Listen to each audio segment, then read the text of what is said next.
అపోస్తలుడైన పౌలు తన రెండవ స్వార్థ ప్రయాణంలో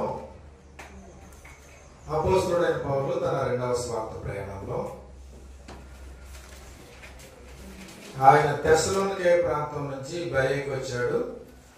బెరే నుంచి ఏథెన్స్కి వచ్చాడు.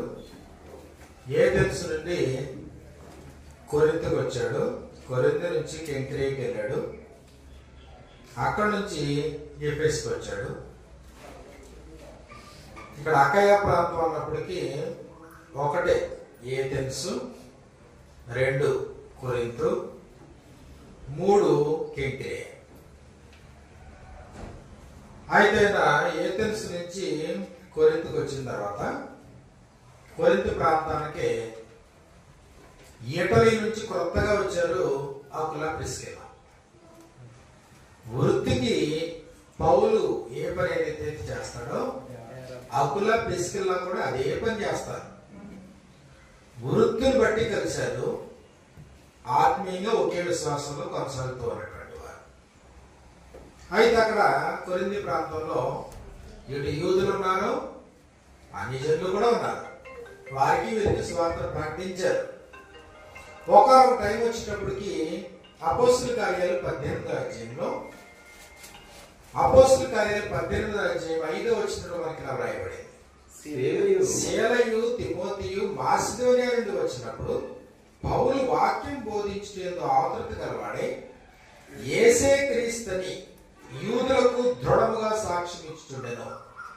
వారు ఎదురాడి దూషించినప్పుడు అతడు తన వస్త్రములు దులుపుకొని, మీ నాశనమునకు మీరే ఉత్తరవాదులు, నేను నిర్దోషిని, ఇక మీదట అన్యజనుల యొద్దకు పోవద్దని వారితో చెప్పాడు. అక్కడ నుండి వెళ్ళి దేవుని యందు భక్తి గల తీతియు యూస్తను ఒకరి ఇంటకి వచ్చాడు. అతని ఇల్లు సమాజ మందిరాన్ని ఆనుకుని, ఆ సమాజ మందిరపు అధికారము క్రిస్పు. అయితే క్రిస్పు తన ఇంటి వారందరితో కూడా ఆ ప్రభునందు విశ్వాసం నుంచి బాప్తిసం పొందాడు. కొరింథీలో అనేకులు విశ్వాసం నుంచి బాప్తిసం పొందారు. కొరింథీ పట్టణంలో సంఘం ఏర్పడింది. సంఘంతో పాటు అక్కడ వ్యతిరేకత కూడా ఈయనకి ఎదురైంది. కాబట్టి అకయ ప్రాంతానికి అంతటికీ కూడా న్యాయాధిపతిగా ఉన్నాడు గల్లియోను. 12వ వచనంలో గల్లియోను అకయకు అధిపతిగా ఉన్నప్పుడు, అంటే ఏథెన్స్లో ఉన్నటువంటి యూదులు అలాగే కొరింథులో ఉన్నటువంటి యూదులు వీళ్ళందరూ ఏకమయ్యి ఇదో కంప్లైంట్ ఇచ్చారు. ఏంటి కంప్లైంట్? ఏంటి? పౌలు మీదకి లేచి న్యాయపీఠం ఎదుటికి అతను తీసుకుని వచ్చి, అది పాయింట్ చూడండి జాగ్రత్తగా, వీడు ధర్మశాస్త్రమునకు వ్యతిరేకముగా దేవుని ఆరాధించుటకు జనులను ప్రేరేపించుచున్నాడని చెప్పి, ధర్మశాస్త్రానికి వ్యతిరేకంగా దేవుని ఆరాధించడానికి జనులను ప్రేరేపిస్తున్నాడో ఇది ప్రధానమైనటువంటి ఆరోపణ. అయితే గల్లియోను ధర్మశాస్త్రానికి సంబంధించి ఈయనకేం తెలియదు. కాబట్టి ఇది సింపుల్ గా ఆయన ముందుకు వచ్చినటువంటి వాదనని త్రోసిపుచ్చాడు, కేసును డిస్మిస్ చేశాడు. ఎందుకంటే ఇదంతా ఏదో ఉపదేశానికి సంబంధించి అలాగే ఏదో ధర్మశాస్త్రానికి సంబంధించిన వాదనలా ఉన్నాయి. కాబట్టి దీని గురించి విమర్శించడానికి నేను అర్హుడు కాదు, కాబట్టి ఇది మీరే చూసుకోండి అన్నాడు. అక్కడ నుంచి న్యాయపీఠ మీద నుంచి వారిని తోలివేశాడు. ఆ తర్వాత పౌలు సుమారు 1 సంవత్సరం 6 నెలలు 11వ వచనంలో సంవత్సరం 6 నెలలు అక్కడ నివసించాడు. 18వ వచనంలో ఇంకా బహుదినములు ఉండిన తర్వాత అక్కడ నుంచి మొక్కుబడి చెల్లించుకోవడానికి కెంక్రేకి వెళ్ళాడు. అటు తర్వాత ఎఫెస్కి వెళ్ళాడు. అయితే ఇది కొరింథీ పత్రికకి సంబంధించినటువంటి బ్యాక్గ్రౌండ్. కొరింథీ పత్రిక దగ్గరికి మనం వచ్చేటప్పటికి అపోస్తలుడైన పౌలు కొరింథీకి రాసినటువంటి పత్రికలో ఇక్కడ స్థానిక సంఘం ఏర్పడిన తర్వాత ఇలాంటి వ్యతిరేకతలు ఉన్నటువంటి పరిస్థితుల్లో అక్కడ ఉన్నటువంటి యూదుల సమాజ మందిరపు అధికారి అయినటువంటి సోస్థెనేసును కూడా న్యాయపీఠం ఎదుటే కొట్టినటువంటి సందర్భంలో అక్కడ నుంచి కొంతకాలం ఉన్న తర్వాత ఈయన వెళ్ళిపోయాడు. ఆ తర్వాత ఇక్కడ పరిస్థితులు క్లోయే ఇంటి వారి వలన ఆయనకి తెలిసింది. కొరింథీయులకు రాసిన మొదటి పత్రిక 1వ అధ్యాయము 11వ వచనంలో మనకి ఇలా రాయబడింది, నా సహోదరులారా, మీలో కలహములు కలవని మిమ్మును గూర్చి క్లోయే ఇంటి వారి వలన అదిగో నాకు తెలిసింది. క్లోయే ఇంటి వారి వలన నాకు మీ పరిస్థితులు, మీ సమస్యలు, కొరింథీ పట్టణంలో ఉన్నటువంటి స్థానిక సంఘం యొక్క పరిస్థితి ఎలా ఉందో నాకు తెలిసింది. కానీ వాస్తవానికి 3వ అధ్యాయంలో అన్నాడు, అప్పట్లో మీకు బలం సరిపోలేదని మిమ్మల్ని పాలతో పెంచుతుంది కానీ అన్నంతో మిమ్మల్ని పెంచలేదు. కానీ ఇప్పటికీ కూడా మీరు ఎలా ఉన్నారో అంటే అప్పుడు ఎలా ఉన్నారో ఇప్పుడు అలాగే ఉన్నారంటే అర్థం ఏంటి? ఎదుగు బతుకు ఏమీ లేదు స్థానిక సంఘానికి. అప్పుడు నేను ఉండి సంవత్సరం మీద 6 నెలలు ఉన్నప్పుడు ఒక యూదుల సమాజ మందిరపు అధికారి క్రిస్పు తన ఇంటి వారితో మరియు అనేకులు బాప్తిస్మం పొందినప్పుడు అప్పుడు పరిస్థితులు ఎలా ఉన్నాయో ఇదిగో ఇప్పుడు నేను ఈ పత్రిక రాసేటప్పటికి కూడా పరిస్థితులు అలాగే ఉన్నాయి. మీరు ఇంకా అలాగే ఉన్నారు. కాబట్టి ఈ పత్రికలో ప్రధానంగా మన ఉద్దేశం మనం చూసినప్పుడు ఉద్దేశం ఒకటేంటంటే క్లోయే ఇంటి వారి వలన తెలిసిన సమస్యలకు పరిష్కారం చూపించడం. రెండవ ఉద్దేశం ఏంటి అన్నప్పటికీ 7వ అధ్యాయంలో మీరు వ్రాసిన వాటి విషయము అన్నాడు. అంటే వీళ్ళలో కూడా కొన్ని సమస్యలు ఉన్నాయి, వాళ్ళు రాశారు. 8వ అధ్యాయంలో ఇదిగో సైడ్ హెడింగ్ పెట్టి విగ్రహములకు బలిగా అర్పించిన వాటి విషయము. కాబట్టి పత్రికలో ఆయన ఏం చెప్పదలిచాడు అన్నప్పటికీ కొరింథీయులు వారు రాసిన విషయం ప్రశ్నలకు సమాధానము. అంత మాత్రమే కాదు, అపోస్తలుడైనటువంటి పౌలు అప్పుడు వాళ్ళు ఎలా ఉన్నారో ఇప్పుడు కూడా అదే స్థితిలో ఉన్నారు స్థానిక సంఘం అని గుర్తించినటువంటి పౌలు 16వ అధ్యాయము 13-14 వచనాల్లో 16వ అధ్యాయము 13-14 వచనాల్లో మెలకువగా ఉండుడి, విశ్వాసమందు నిలకడగా ఉండుడి, పౌరుషము గలవారై ఉండుడి, బలవంతులై ఉండుడి. కారణం ఏంటంటే మీరు ఇంకా పసిపిల్లలుగానే ఉన్నారు, ఇంకా పాలు త్రాగేవారిగానే ఉన్నారు, ఇంకా శరీర సంబంధులుగానే ఉన్నారు, ఇంకా ప్రకృతి సంబంధులుగానే ఉన్నారు. కాబట్టి మీరు అదే స్థితిలో కొనసాగడం నాకు ఇష్టం లేదు. మీరు బలవంతులై ఉండుడి, మీరు చేయు కార్యములన్నీ ప్రేమతో చేయుడి. కాబట్టి 16వ అధ్యాయము 13-14 వచనాల్లో 13-14 వచనాలు ఏం చెప్పాడు? మెలకువగా ఉండుడి, విశ్వాసమందు నిలకడగా ఉండుడి, పౌరుషం గలవారై ఉండుడి, బలవంతులై ఉండుడి. మీరు చేసేటువంటి కార్యాలు, స్థానిక సంఘంలో జరిగేటువంటి కార్యాలన్నీ ప్రేమతో జరిగించండి. కాబట్టి పత్రిక యొక్క ఉద్దేశం కాబట్టి కొరింథీ నుండి కెంక్రేకు, ఆ తర్వాత ఎఫెసుకు వెళ్ళిపోయిన తర్వాత ఈయన ఈ స్థానిక సంఘానికి కూర్చున్నటువంటి సమాచారం క్లోయే ఇంటి వారి వల్ల తెలిసిన తర్వాత ఇదిగో ఈ 3 ఉద్దేశాలని దృష్టిలో పెట్టుకుని ఈ పత్రిక రాసినట్లుగా మనకు కనబడుతుంది. కాబట్టి అందులో మొదటి 4 అధ్యాయాల్లో 1 నుంచి 4 అధ్యాయాల్లో క్లోయే ఇంటి వారి వల్ల తెలిసిన సమస్య, ప్రధానమైనటువంటి సమస్య ఏంటి అంటే వారి మధ్యన కలహాలు ఉన్నాయి. కలహాలకు పరిష్కారాన్ని చూపించాడు 1 నుంచి 4 అధ్యాయాల్లో. 5, 6 అధ్యాయాలు మనం చూసినప్పుడు 5, 6 అధ్యాయాల్లో సంఘంలో అనైతిక కార్యాలు జరుగుతున్నాయి. అనైతిక సమస్యలకు పరిష్కారాన్ని చూపించాడు 5, 6 అధ్యాయాల్లో. 7 అధ్యాయంలో వాళ్ళ కొన్ని ప్రశ్నలు అడిగారు. మీరు రాసిన వాటి విషయము అంటే వారికి సందిగ్ధంగా ఉంది ఆ విషయంలో. కాబట్టి 7 అధ్యాయంలో వివాహ ప్రశ్నలకు సమాధానం, వివాహ ప్రశ్నలకు సమాధానం 7 అధ్యాయము 1 నుంచి చివరి వరకు.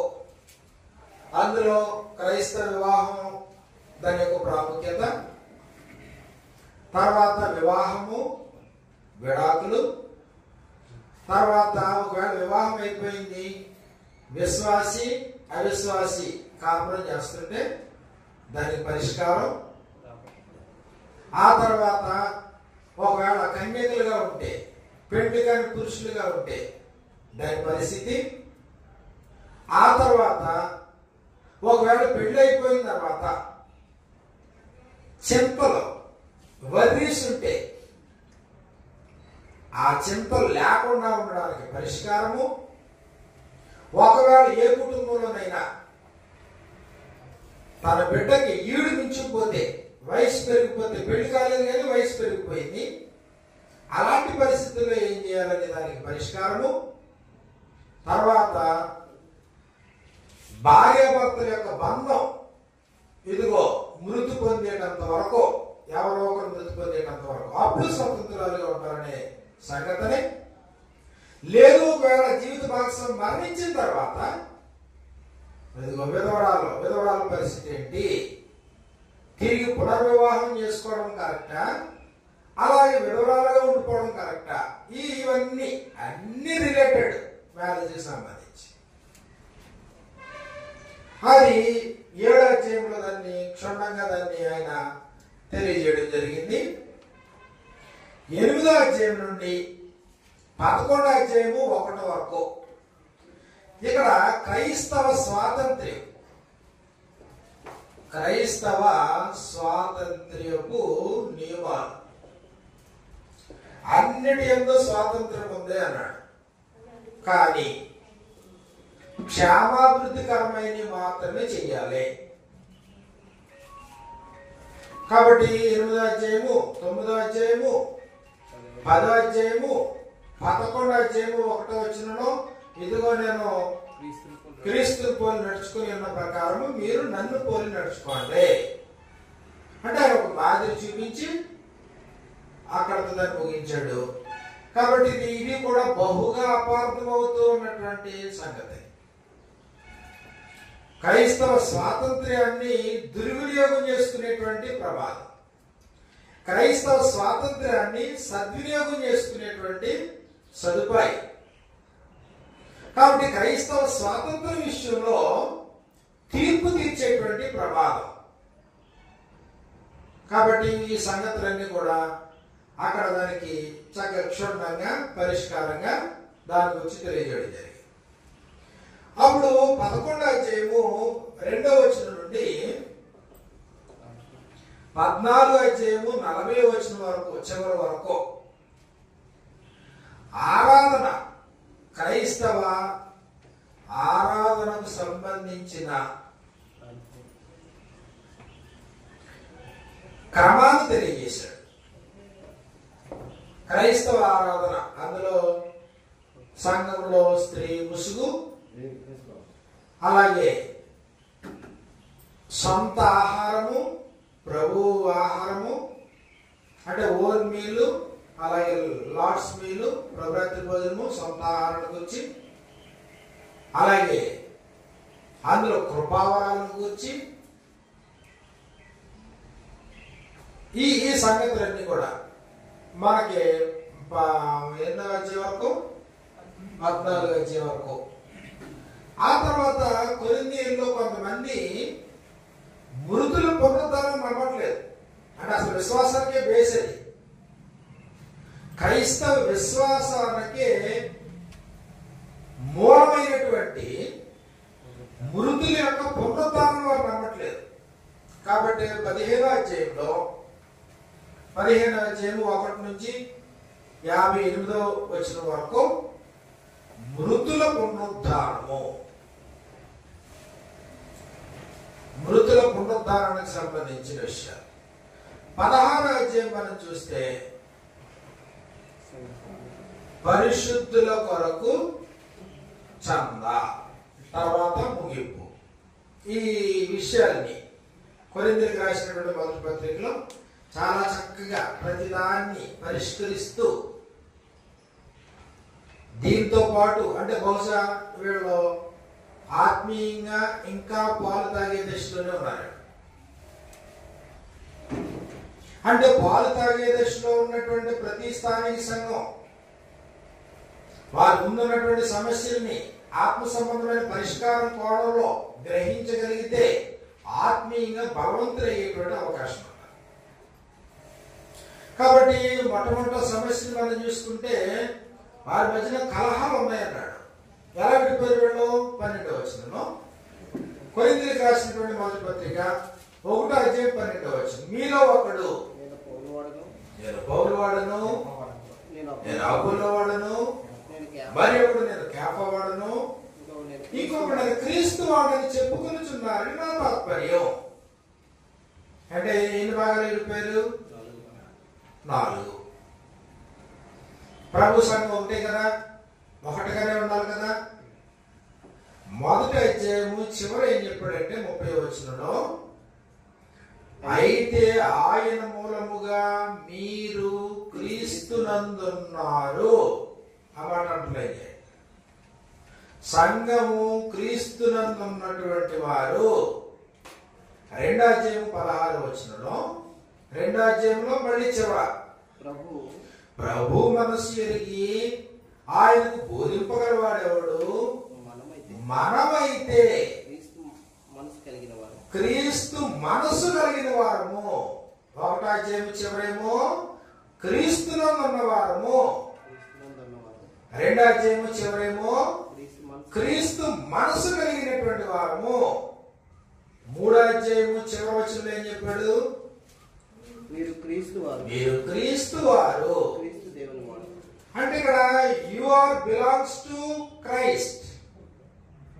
మీరు క్రీస్తుకు సంబంధించిన వారు, క్రీస్తు మనసు కలిగినటువంటి వారు, మీరు క్రీస్తునందు ఉన్నవారు. You are in Christ, you are belongs to Christ. మీరు క్రీస్తు యొక్క మనసు కలిగినటువంటి వారు. కానీ ఇప్పుడు కలహాలు అనేవి ఎవరి మనసు? ఇది క్రీస్తుకి సంబంధించిందా? తర్వాత ఈ 4 అధ్యాయాల్లో అద్భుతమైనటువంటి మరొక సంగతిని తెలియజేశాడు. వారి యొక్క ఔన్నత్యాన్ని తెలియజేశాడు. 1వ అధ్యాయం 1-2 వచనాల్లో మనం చూసినప్పుడు 1వ అధ్యాయం 1-2 వచనాల్లో దేవుని చిత్తం వలన యేసుక్రీస్తు యొక్క అపోస్తలుడుగా పిలువబడిన పౌలును సహోదరుడైన సోస్తెనేసును కొరింథులోనున్న దేవుని, మీరెవరంటే దేవుని యొక్క సంఘము అనగా క్రీస్తు యేసునందు పరిశుద్ధపరచబడిన వారే. కాబట్టి దాని వివరణ చెప్పాడు. క్రీస్తు నందు పరిశుద్ధపరచబడి పరిశుద్ధులుగా ఉండుటకు పిలవబడిన వారు. మీరెవరంటే పరిశుద్ధులుగా ఉండడానికి పరిశుద్ధపరచబడి అలా కొనసాగడానికి పిలవబడిన వారు మీరు. 1వ అధ్యాయం 9వ వచనంలో మన ప్రభు అయిన యేసుక్రీస్తు అను తన కుమారుని సహవాసములకు తన కుమారుని క్రీస్తు సహవాసములకు పిలువబడిన వారు. క్రీస్తు సహవాసములకు పిలువబడిన వారు. క్రీస్తు యొక్క సహవాసానికి పిలువబడ్డారు. పరిశుద్ధులుగా కొనసాగడానికి మీరు పిలువబడ్డారు. 3వ అధ్యాయము 9వ వచనంలో మనము మీరు దేవుని యొక్క మీరు దేవుని వ్యవసాయము, దేవుని గృహమునై ఉన్నారు. దేవుని యొక్క గృహము, దేవుని గృహము, దేవుని యొక్క గృహము. తర్వాత 3వ అధ్యాయము 16వ వచనంలో మీరు దేవుని ఆలయమై ఉన్నారు. మీరు దేవుని యొక్క ఆలయము, మీరు దేవుని ఆలయమై ఉన్నారని, దేవుని ఆత్మ మీలో నివసించుచున్నాడని, దేవుని ఆత్మ మీలో నివసించున్నాడని మీరు ఎరుగరా? ఎవడైనా దేవుని ఆలయంలో పాడు చేసిన ఎడల దేవుడు వారిని పాడు చేయను. దేవుని ఆలయం పరిశుద్ధమై ఉన్నది. మీరు ఆలయమై ఉన్నారు. ఇదిగో దిస్ ఈజ్ యువర్ ఐడెంటిటీ. మీరెవరు? మీరు దేవుని ఆలయం. ఇది మీ ఫ్రేమ్. క్రీస్తు యేసునందు పరిశుద్ధపరచబడి పరిశుద్ధులుగా ఉండడానికి పిలువబడ్డారు. దేవుని కుమారుడైన క్రీస్తు ప్రభువుతో సహవాసం చేయడానికి పిలువబడ్డారు. దేవుని యొక్క వ్యవసాయముగా, దేవుని యొక్క గృహముగా కట్టబడ్డానికి మీరు పిలువబడ్డారు. పరిశుద్ధమైన దేవాలయముగా వృద్ధి పొందడానికి మీరు పిలువబడ్డారు. అయితే ఇప్పుడు దేవుని యొక్క వ్యవసాయంలో, దేవుని యొక్క సంఘంలో, దేవుని యొక్క గృహంలో, దేవుని యొక్క ఆలయంలో ఈ పని జరిగించడానికే ఆయన కొంతమంది నియమించుకున్నాడు. అలా నియమించబడిన వారే పౌలు, కేఫా, అపోల్లో ఇలా మాట. కాబట్టి ఇందులో ఏం చేస్తారంటే, ఎవరిని బట్టి అయితే వారు అతిశయిస్తున్నారో వారిని డౌన్ చేసి క్రీస్తుని, సంఘాన్ని ఉన్నతమైన స్థాయిలో చూపిస్తారన్నమాట. కాబట్టి మీరు చేసేది ఏంటి? మీరు ఒకటి నేను పౌలు వాడును, ఒకటి నేను అప్పుల్లో వాడును, మరి ఒకటి నేను కేఫా వాడని చెప్పుకుంటున్నారు కదా. పౌలు క్రీస్తు విభజింపబడ్డా? పౌలు మీ కొరకు సిలువేయబడ్డా? పౌలు నామమున బాప్తిసం పొందారా? కాబట్టి పౌలు ఎవడు, అప్పులు ఎవడు? 3వ అధ్యాయం 4వ వచనంలో ఒకడు నేను పౌలు వాడను, మరి ఒకడు నేను అప్పులు వాడను అని చెప్పినప్పుడు ప్రకృతి సంబంధులైన మనుషులు కారా? అప్పులు ఎవడు, పౌలు ఎవడు? కాబట్టి ఇక్కడ చూడండి, దేవుని యొక్క ఆలయాన్ని ఏమో అంత ఉన్నతంగా చెప్పి, ఇక్కడ మేమెవరమై, మీరు ఎవరిని బట్టి అయితే అతిశయిస్తున్నారో మేము పరిచారకులము.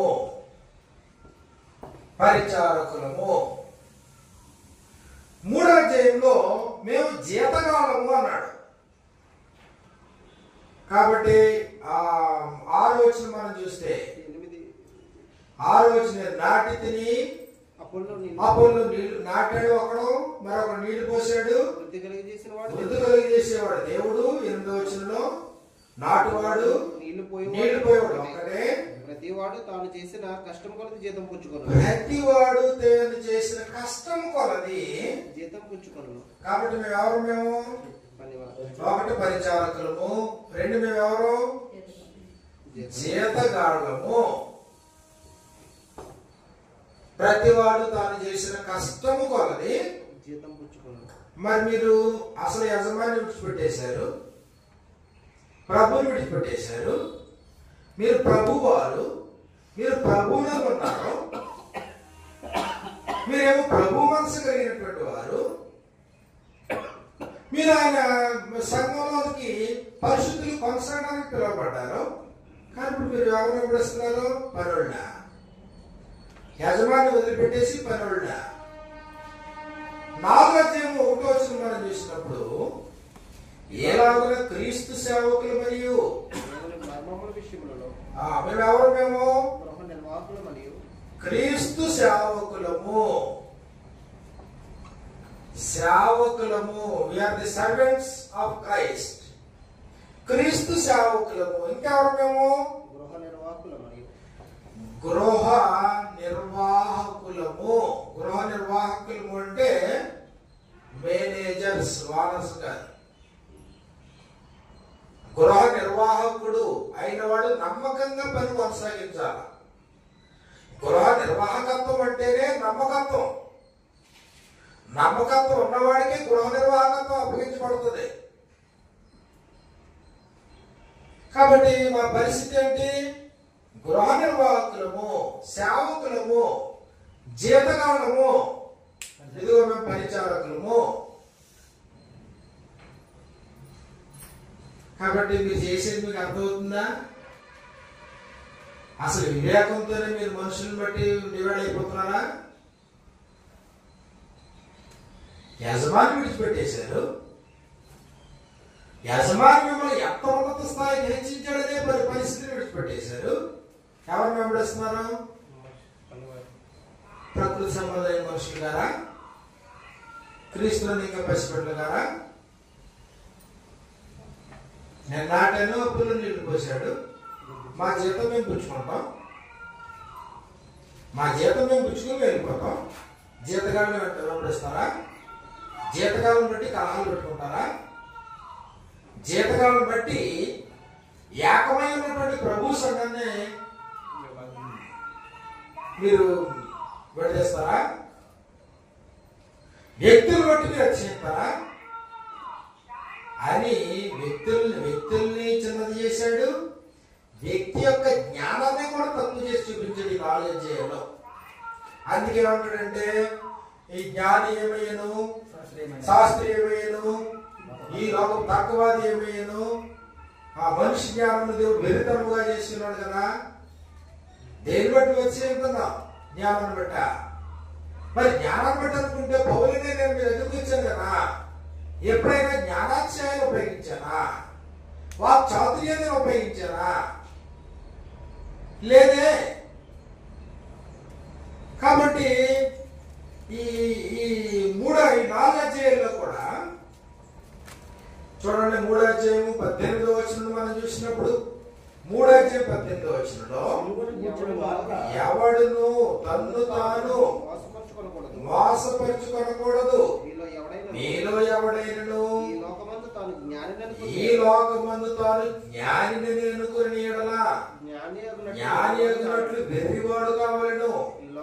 ఈ లోక జ్ఞానము దేవుని దృష్టికి వెర్రితనమే. జ్ఞానుల వారు కుయుక్తులు ఆయన పట్టుకుని మరియు జ్ఞానుల యోచనలు వ్యర్థమని ప్రభువునకు తెలియడం రాయబడి ఉన్నది. కాబట్టి ఎవడును మనుషుల యందు అతిశయింపకూడదు. మీరేం చేశారు? మీరు పౌలుని బట్టి, కేఫాను బట్టి, అపోల్లోను బట్టి మీరు అతిశయిస్తున్నారు. ఎవడును అతిశయించకూడదు. కొరింథీయులకు రాసిన మొదటి పత్రిక 1:31 మనం చూసినప్పుడు అతిశయించువాడు ప్రభువునందే అతిశయింపబడినది వ్రాయబడింది నెరవేరినట్లు దేవుని మూలముగా ఆయన మనకు జ్ఞానమును నీతియు పరిశుద్ధతయు అది క్రీస్తు ప్రభు యొక్క ఔన్నత్యం. మళ్ళీ మనుషుల్లో ఏమన్నా ఔన్నత్యం? జీతగాళ్ళు ఏముంది? పరిచారకులు ఏముంది? సేవకులు ఏముంది? గృహ నిర్వాహకులు ఏముంది? కానీ క్రీస్తు ప్రభు ఏమేమైనా మనకి దేవుని మూలముగా ఆయన మనకు జ్ఞానమును, అది క్రీస్తు ప్రభు. క్రీస్తు ప్రభు మనకు జ్ఞానమును, 2 ఆయన మనకు నీతియు పరిశుద్ధతయు విమోచనమును. కాబట్టి మీరు అసలు ఆయన వదిలేసి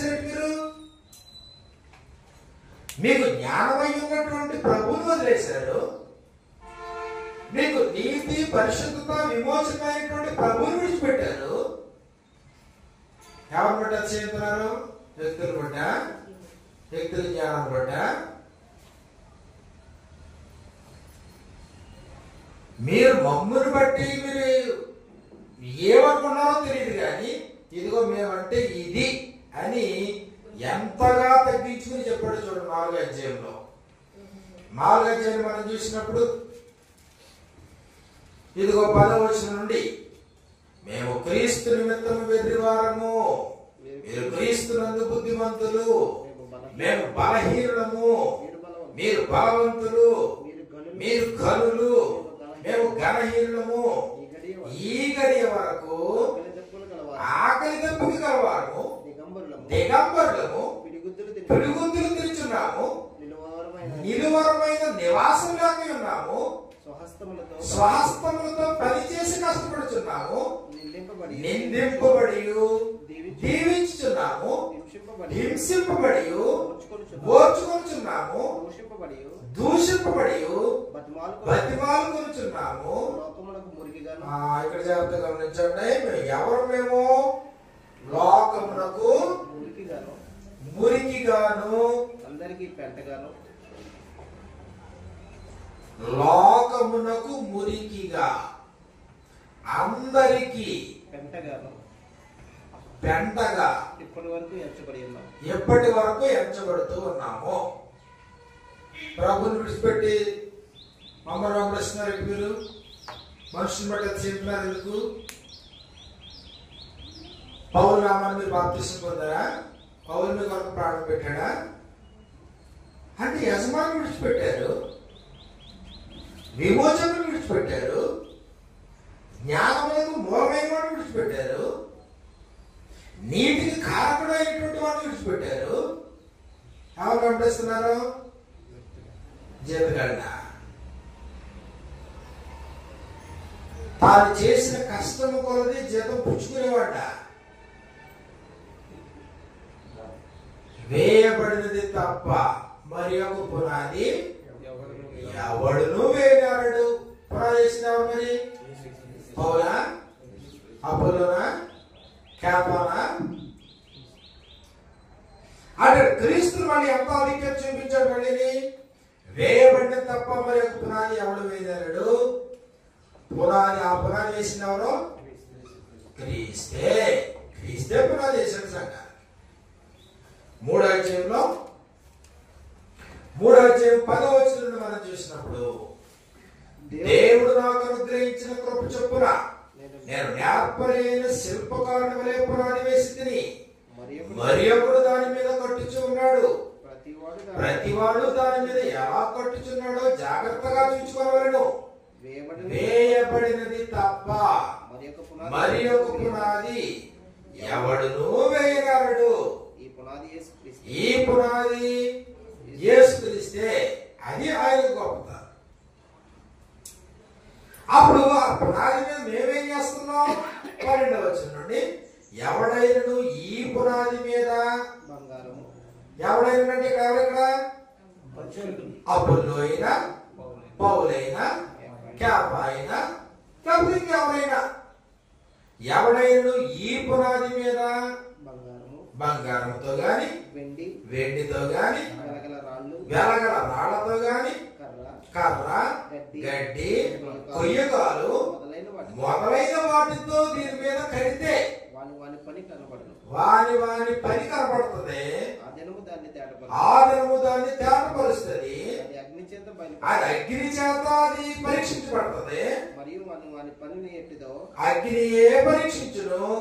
పునాది మీద ఒకడు కట్టిన పని నిలిస్తే అది మళ్ళీ జీతంలోకి వచ్చాడు. పని నిలబడిందా? పని చేసిన వాడు జీతం పుచ్చుకుంటాడు. ఎందుకు? ఇప్పుడు నీ విశ్వాసము పునాది మీద లేక పునాది మీద కట్టేటువంటి మనుషుల మీద? మనుషులు బట్టి విడిపోతున్నారా? మనుషులు బట్టి పార్టీ ఫీలింగా? మనుషుని బట్టి అతిశయమా? మనిషి యొక్క జ్ఞానాన్ని బట్టి అతిశయమా? అది మీ మధ్యలో కలహాలకే కారణం అవుతుందా? కాబట్టి అందులో అసూయ, కలహాలు ఇంకా మీరు కొనసాగుతూ ఉన్నాయా? అది ఎంత సిగ్గుమాలిన చర్య ఆలోచించాలి. నేటికి కూడా ఎంతో మంది భూమి మీద పుట్టారు, ఎంతో మంది ఉపదేశాలు చేశారు, అపోస్తుల యొక్క ఉపదేశాన్ని. కాబట్టి ఉపదేశించేటువంటి వారు ఉపదేశించారు, పరిచారకులు, సేవకులు వారు తమ పని చేసుకున్నారు, జీతం పుచ్చుకున్నారు, వాళ్ళు వెళ్ళిపోయారు. ప్రభు మారుతాడా? పునాది మారుతుందా? మీరు ప్రభు సహవాసంలోకి పిలువబడ్డారు, బోధించే వ్యక్తి యొక్క సహవాసంలోకి పిలువబడ్డారు. తన కుమారుని సహవాసంలోనికి మిమ్మల్ని పిలిచిన దేవుడు నమ్మదగిన వాడు. క్రీస్తు యేసునందే పరిశుద్ధపరచబడ్డారు. ఆ పరిశుద్ధతను కొనసాగించడానికి మీరు పిలువబడ్డారు. మీరు దేవుని వ్యవసాయం, దేవుని గృహం. మీరు ఆ వ్యవసాయం చేయడానికి ఎంతో మంది పనులు వస్తారు. ఉదయం నుంచి సాయంత్రం వరకు పని చేసి తమ జీతాలు పుచ్చుకుని వెళ్ళిపోతారు. దేవుని యొక్క వ్యవసాయం జీతగాళ్ళకు బానిస అవ్వకూడదు. దేవుని యొక్క వ్యవసాయం జీతగాళ్ళు వెంబడించకూడదు. దేవుని యొక్క వ్యవసాయం, దేవుని యొక్క గృహం, ఆ గృహాన్ని శుభ్రం చేయడానికి, ఆ గృహాన్ని కట్టడానికి, ఆ గృహాన్ని మెయింటైన్ చేయడానికి ఎంతమంది వస్తారు పనులు. ఎవరి పనులు చేసుకుంటారు. కాబట్టి నాటేవాడు నాటుతాడు, నీళ్లు పోసేవాడు నీళ్లు పోస్తాడు. కానీ యజమాని ముఖ్యం కదా. యజమాని విడిచిపెట్టారా? అతిశయించేవాడు యజమాని బట్టి అతిశయించాలి కదా. అతిశయించేవాడు ప్రభువుని బట్టి అతిశయించాలి కదా. వ్యక్తుని బట్టి అతిశయిస్తున్నారా? పౌరుని బట్టి అతిశయిస్తున్నావా? అందరికీ పెంటగా ఉన్నాను, ఆకలి తప్పుతూ ఉన్నాను, దిగంబరుడుగా ఉన్నాను, పిడుగుద్దులు తింటా ఉన్నాను, నిలువరమైన నివాసం లేకుండా ఉన్నాను. నేను గృహ నిర్వాహకుడిని, నమ్మకంగా నా పని చేయడం కొరకు ఆయన ప్రాపర్టీని నా ప్రాపర్టీ అనిపించుకోకుండా నమ్మకత్వాన్ని కనపరచడానికి గృహ నిర్వాహకుడిగా నేను ఎప్పుడు కూడా జ్ఞానాతిశయాన్ని ఉపయోగించలేదు, ఎప్పుడు కూడా వాక్చాతుర్యాన్ని ఉపయోగించలేదు. మీ అందరికంటే ఎక్కువ భాషలు మాట్లాడగలన్నాడు పౌలు. అవునా? కొరింథీ పత్రికలో చెప్పాడు. నా 14వ అధ్యాయంలో, కొరింథీయులకు రాసినటువంటి మొదటి పత్రిక 14వ అధ్యాయము 18వ వచనాన్ని మనం చూసినప్పుడు, నేను మీ అందరికంటే ఎక్కువ భాషలతో మాట్లాడుతున్నాను, అందుకు దేవుని స్తుతించెదను. కాబట్టి అయినప్పటికీ ఎప్పుడైనా జ్ఞానాతిశయాన్ని ఉపయోగించానా? వాక్చాతుర్యాన్ని ఉపయోగించానా? ఎందుకు ఉపయోగించలేదు? నమ్మకమైన పరిచారకుడుగా, గృహ నిర్వాహకుడైనటువంటి ప్రతివాడు నమ్మకత్వాన్ని కనపరచాలి. కాబట్టి ఇదిగో ఎప్పుడు కూడా నేను జ్ఞానాతిశయాన్ని కానీ వాక్చాతుర్యాన్ని కానీ ఉపయోగించి మిమ్మల్ని డైవర్ట్ చేసే ప్రయత్నం నేను ఎప్పుడు చేయలేదు. ఎందుకు? You are belongs to Christ, you are in Christ. మీరు క్రీస్తులో ఉన్నారు, మీరు క్రీస్తుకు సంబంధించిన వారు, క్రీస్తు దేవునికి సంబంధించినటువంటి వాడు. నేను పరిచారకుడిని, సేవకుడిని, నేను గృహ నిర్వాహకుడిని, నేను జీతగాడిని. 4 అధ్యాయాలు మనం జాగ్రత్తగా చదవమనుకోండి, సంఘం దాన్ని జాగ్రత్తగా ఆలోచించింది అనుకోండి, ఏ మనిషిని వెంబడించడానికి అసలు ఛాన్సే లేదు. ఏ మనిషిని వెంబడించడానికి అవకాశం లేదు. ప్రభు భిక్ష పెట్టినవాడు, కృప చూపించినవాడు, సంఘంలో చేర్చుకునేది వ్యక్తి ప్రభువా? రక్షణ పొందుతున్న వాడిని అనుదినము ప్రభు చేర్చుకునేవాడు. రేపు తీర్పు తెచ్చిపోయేది కూడా ఆయనే. నీకులాగే మనిషికి కూడా, ఉపదేశించేవాడికి కూడా బలహీనతలు ఉంటాయి, పరిమితమైన ఆవిష్కారం ఉంటుంది, ఆర్థికపరమైన సమస్యలు ఉంటాయి, ఆరోగ్యపరమైన సమస్యలు ఉంటాయి. కాబట్టి నువ్వు వ్యక్తిని వెంబడిస్తావా? వ్యక్తిని బట్టి నువ్వు పలానా వాడు ఉంటావా? వ్యక్తి యొక్క సహవాసం కోరుకుంటావా? కాబట్టి ఒకవేళ నేటికి మనుషుల మీద ఫేవరిజం చూపిస్తూ ఉంటే మనం గుర్తించాలి, ఇంకా నువ్వు క్రీస్తునందు పసిబిడ్డగానే ఉన్నావు. మీరు అసూయయు కలహములు ఉండగా శరీర సంబంధులైన మనుషులే అనియు క్రీస్తునందు పసిబిడ్డలే అనియు ఇదిగో నేను మీకు రాస్తా ఉన్నాను. ఆత్మ సంబంధులైన మనుషులతో మాట్లాడినట్లుగా మీతో మాట్లాడలేకపోతున్నాను. అప్పటిలో స్థానిక సంఘం ఏర్పడినప్పుడు అప్పటిలో మిమ్మల్ని పాలతోనే పెంచుతుంది కానీ అన్నంతో మిమ్మల్ని పెంచలేదు. మరి అప్పటికి ఇప్పటికి మరి ఇప్పుడు కూడా అదే పరిస్థితి. ఎదగాలి కదా, స్థానిక సంఘం దినదినం ఎదగాలి కదా, ఆత్మీయంగా అభివృద్ధి చెందాలి కదా. ఆత్మీయంగా అభివృద్ధి చెందినప్పుడు జీతగాళ్ళని బట్టి అతిశయించరు కదా, వ్యక్తులను బట్టి అతిశయించరు కదా. కాబట్టి ఈ రోజుకి సువార్థికులు కానీ స్థానిక సంఘాలు కానీ వ్యక్తులను బట్టి అతిశయించేటువంటి పరిస్థితి ఉంటే అది ప్రమాదకరమని గుర్తించాలి. వారు ఇంకాను క్రీస్తునందు పసిబిడ్డలే అని గుర్తించాలి. పసిబిడ్డలైతే ఇంకా పాలు తాగే దశలోనే ఉన్నారని గుర్తించాలి. బలమైన ఆహారం తినే స్థాయికి ఇంకా రాలేదని గుర్తించాలి.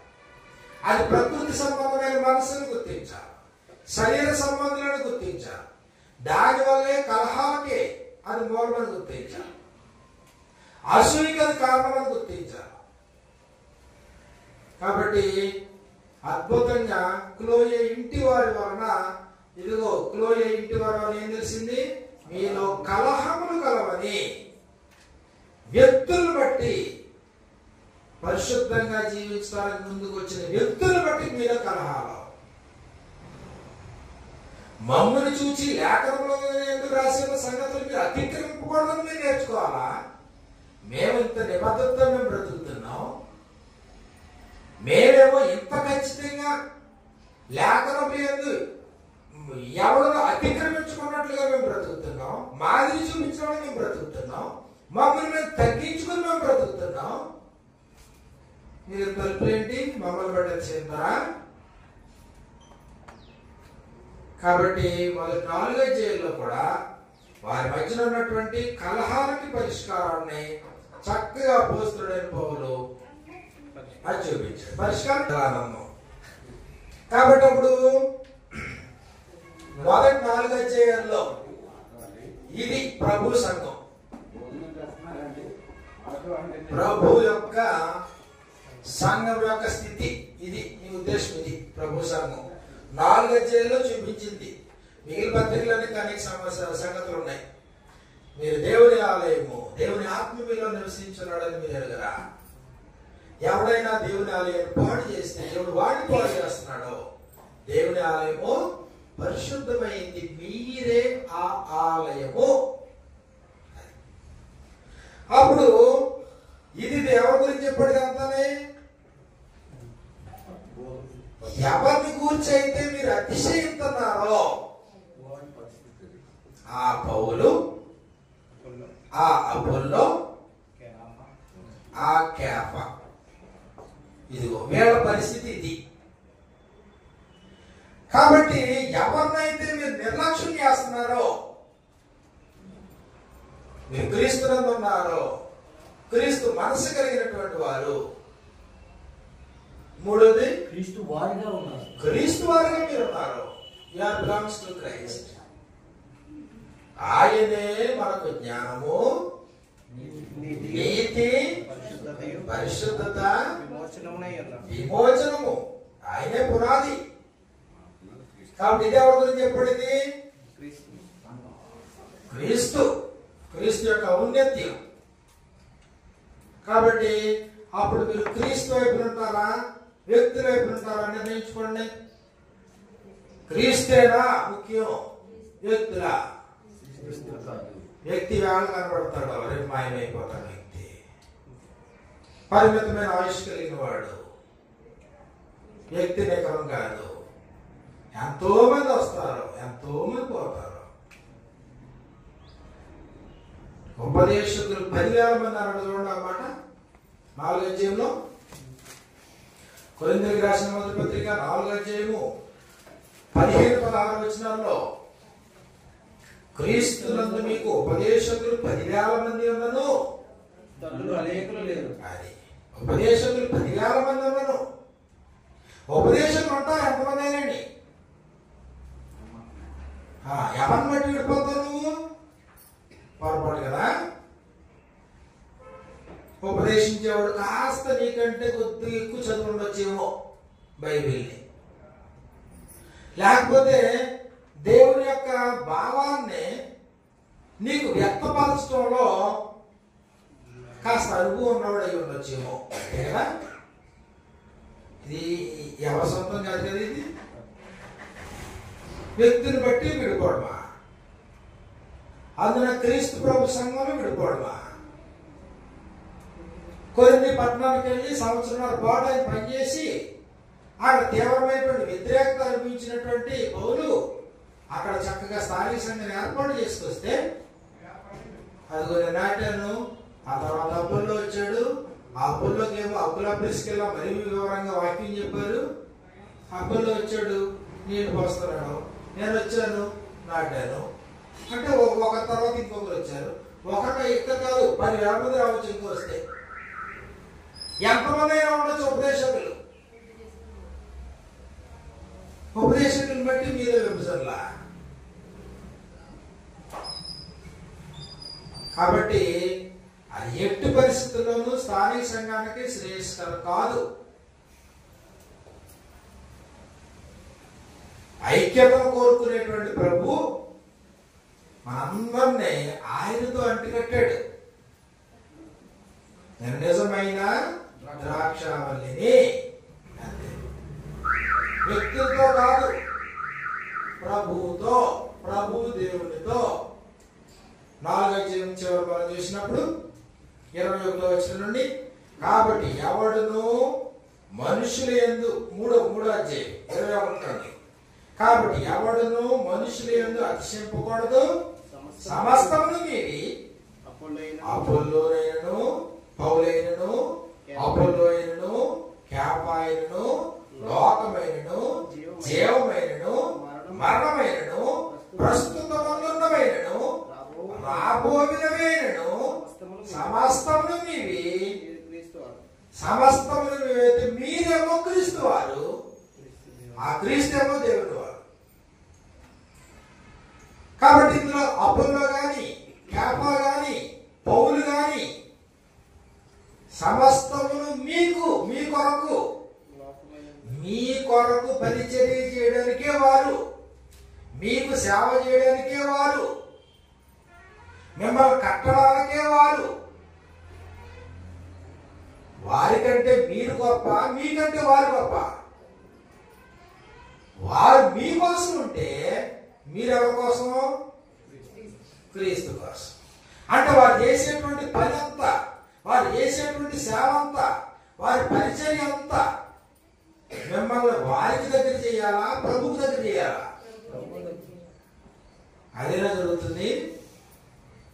ఉపదేశం విన్న తర్వాత ప్రభువుకి దగ్గర అవుతున్నావా, వ్యక్తిగా? ఉపదేశం విన్నాం, ప్రభువుకి దగ్గర అవ్వాలి కదా. సమస్తమును మీవైతే మీరు క్రీస్తు వారు, క్రీస్తేమో దేవుడు వారు. క్రీస్తుకు దగ్గర చేయడానికే అపోస్తలుడు, క్రీస్తుకు దగ్గర చేయడానికే సువార్తికులు, క్రీస్తుకు దగ్గర చేయడానికే స్థానిక సంఘంలో పెద్దలు, ప్రవక్తలు, ఉపదేశకులు. అంతేనా? కొంతమంది అపోస్తలుగా, కొందరు సువార్తికులుగా, కొందరు ప్రవక్తలుగా, ఉపదేశకులుగా నియమించిన తర్వాత ఇప్పుడు సంఘం క్రీస్తు దగ్గర అవ్వకుండా కొంతమంది అపోస్తలు అంటబడి, కొంతమంది సువార్తికులు అంటబడి, కొంతమంది ఉపదేశకులు అంటబడి వాళ్ళ జెండాలు పడుతున్నారు అనుకోండి, ఉద్దేశం నెరవేరట. కాబట్టి అతిశయించేవాడు ఎవడైనా ఉంటే ప్రభువు నందే. అది ఇదిగో మీరు ఉప్పొంగుతున్నారు, మెత్తంతో మీ దగ్గరకు వస్తూ చూస్తారు. 4వ అధ్యాయంలో 4వ అధ్యాయం 18వ వచనంలో మనకి ఇలా రాయబడింది, నేను మీ వద్దకు రానని అనుకొని కొందరు ఉప్పొంగుచున్నారు, ప్రభు చిత్తమైతే త్వరలోనే మీ వద్దకు వచ్చి ఉప్పొంగుచున్న వారి మాటలను కాదు వారి శక్తినే తెలుసుకుందును. దేవుని రాజ్యం మాటలతో కాదు శక్తితోనే ఉన్నది. మీరేది కోరుచున్నారు? వ్యక్తంతో మీ వద్దకు రావాలనా? ప్రేమతోనూ సాత్వికమైన మనసుతోనూ రావాలనా? కాబట్టి ప్రశ్న వేసి నన్ను విడిచిపెట్టేశాడు. క్లోయి ఇంటి వారి వలన తెలిసినటువంటి సమస్యలకు పరిష్కారాన్ని చూపిస్తూ మొదటి 4 అధ్యాయాలు రాయడం జరిగింది. తర్వాత 2వ అధ్యాయాలు మనం చూస్తే సుమారు 9-10 సార్లు జాగ్రత్తం జాగ్రత్తం జాగ్రత్తం అన్నాడు. 5వ అధ్యాయం 1వ వచనంలో మీలో జాగ్రత్తం ఉన్నదని సంగతి ఇక్కడ స్థానిక సంఘంలో ఇమ్మోరల్ యాక్టివిటీస్ జరుగుతున్నాయి. కాబట్టి స్థానిక సంఘం యొక్క పరిస్థితి మనం చూసినప్పుడు అది దేవుని యొక్క రాజ్యంలో జరగకూడని అనైతిక కార్యాలు.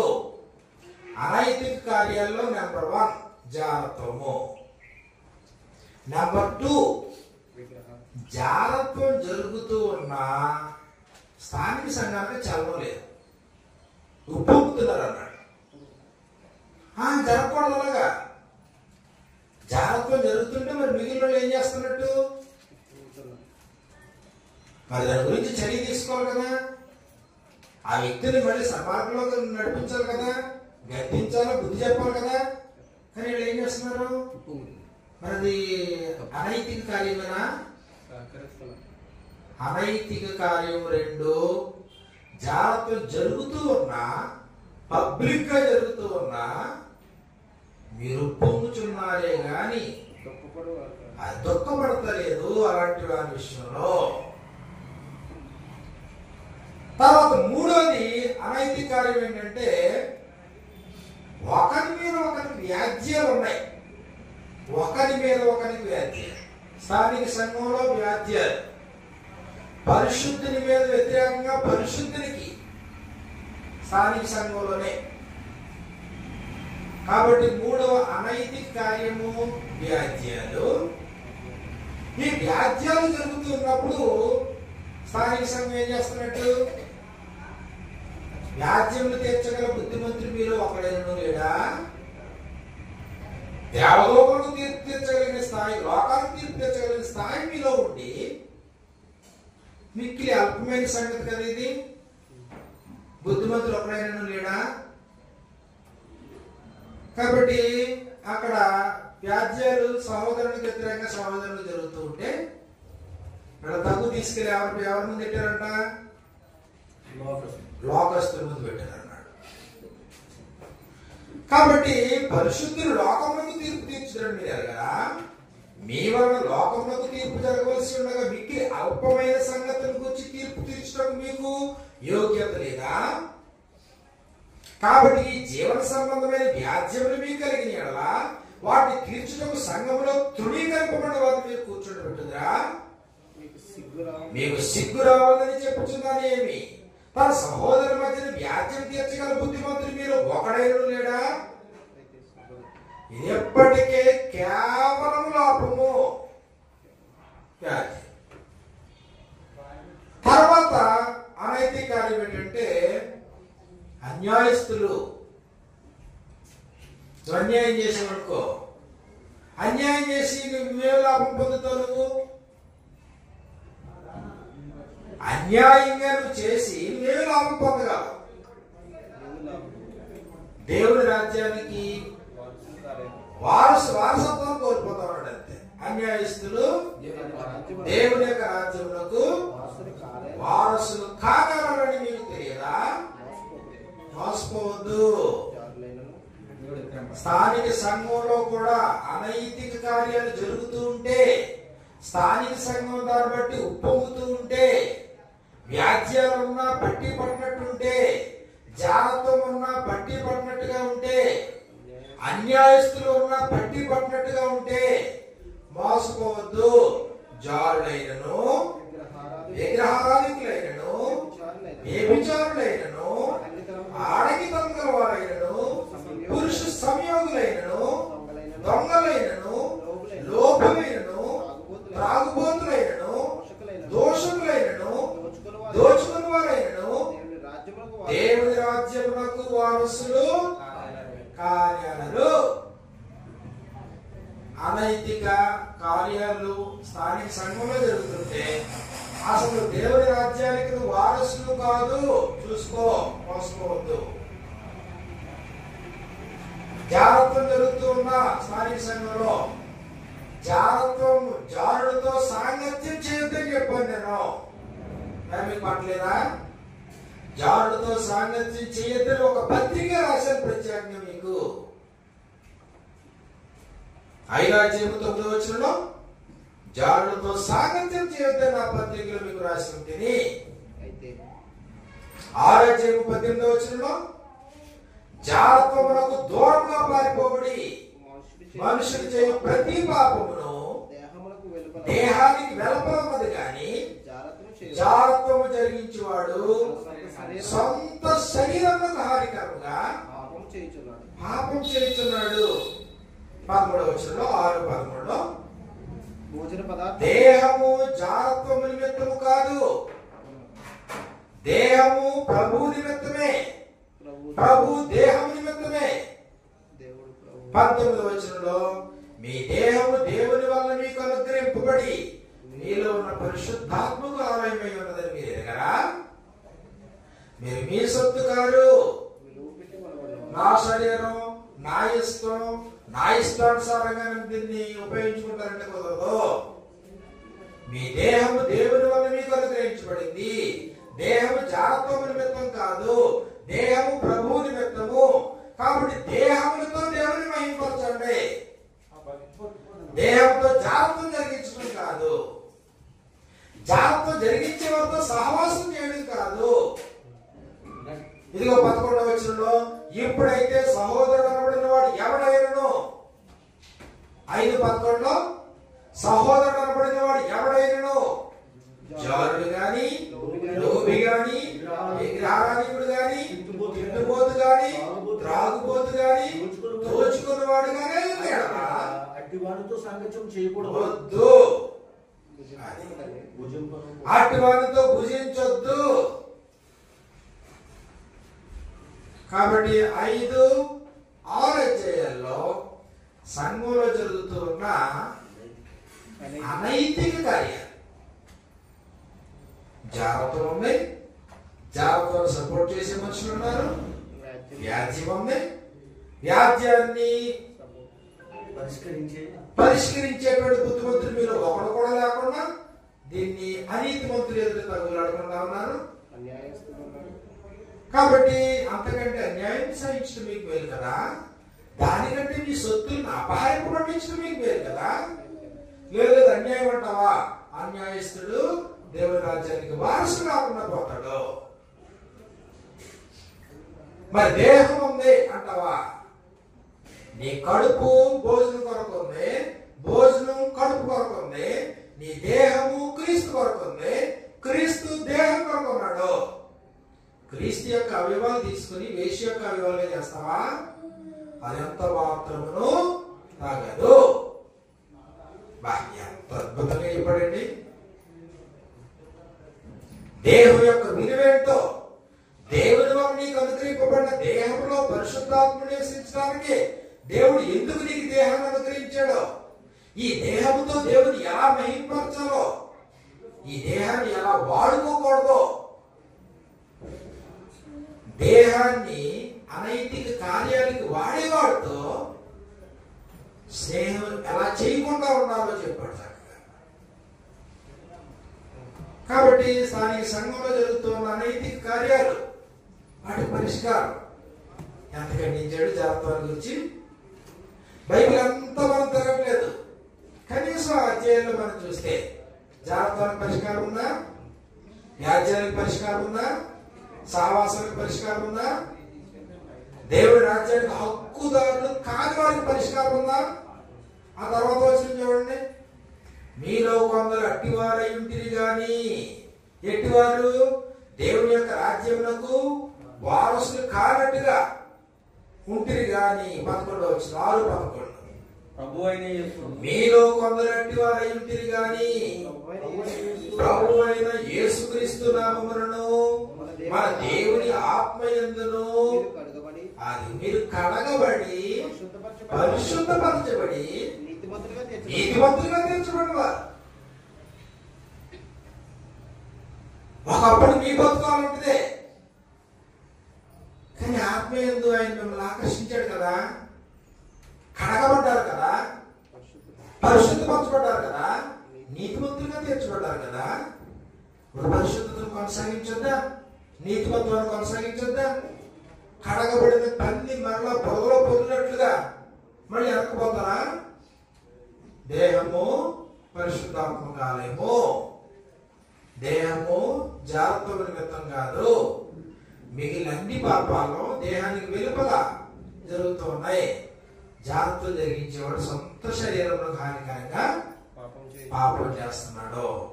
మర్చిపోవద్దు, జాగ్రత్తలు జరిగించేవాడు దేవుని యొక్క రాజ్యానికి వారసుడు కానేరడు. దేహము జాగ్రత్త నిమిత్తము కాదు, ప్రభు నిమిత్తమే. వీరు విలువ పెట్టి కొనబడిన వారు. దేహముతో దేవుని మహిమపరచండి, జాగ్రత్తలు జరిగించొద్దు. అలాంటి వారిని కఠినంగా గద్దించండి. అలాంటి వారి విషయంలో కన్నీళ్ళు విడండి, మీలో నుండి వెలేయండి. 11వ వచనంలో చెప్పాడు, ఆ దుర్మార్గుని మీలో నుండి వెలేయండి, సాంగత్యం చేయొద్దు. దేవుని చిత్తమైతే మరిన్ని సంగతులు మధ్యాహ్నం మనం మాట్లాడుకుందాం. అందరికీ వందనాలు.